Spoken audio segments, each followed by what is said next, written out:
The safety protocols for reopening are stringent, to say the least. Players must show up dressed for workouts, and there will be no use of locker rooms. Only 4 players and 4 assistants or development coaches are allowed in the facility at a time, and coaches must stay 12 feet away while wearing masks and gloves. Finally, temperature checks are required for all.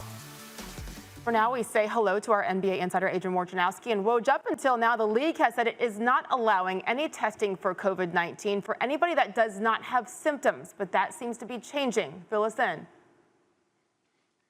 It did change. And I was told, Sage, that in marketplaces where the local health authority gives teams permission and then it is approved by the NBA, where there are health professionals and at-risk health workers who have enough testing, where there's robust enough testing is a term the league used in their communication with teams, those teams and those markets can then test players without symptoms coming into their facilities during these voluntary workouts. So the Orlando Magic are going to start doing that when they begin voluntary workouts next week.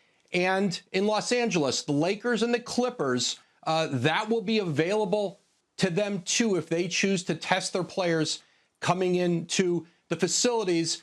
Until now, it had been a situation where teams could only test those who showed symptoms. And for some organizations, it gives them more comfort opening up their doors. Sure. So, okay, it depends on where you are.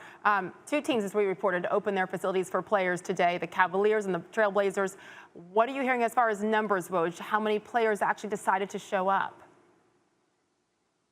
I was told, starting in Portland, Sage, 9 of the 11 players who had stayed in the market went and worked out today at the Blazers facility.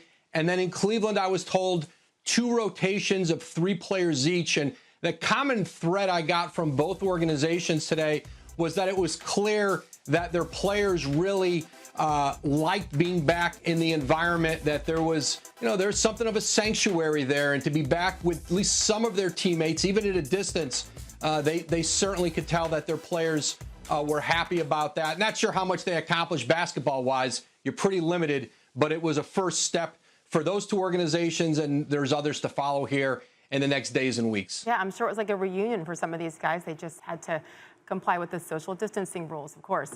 We've been talking about the big conference call between players and Michelle Roberts, the executive director of the Players Association, and Commissioner Adam Silver. It's taking place as we speak, correct, Woj? What are you expecting to come from this call? This is a chance, Sage, for players really to reach out and ask questions of Adam Silver, obviously Michelle Roberts. This was a union call. They invited Adam Silver onto it. And I do know this, there are a lot of team executives in the league who are happy that Adam Silver is going to talk directly to their players, because they feel as though many of them need to hear from Adam Silver. And so that's going to take place here. Again, as you said, as we speak, that call's beginning. Thanks for watching ESPN on YouTube. For live streaming, sports, and premium content, subscribe to ESPN+.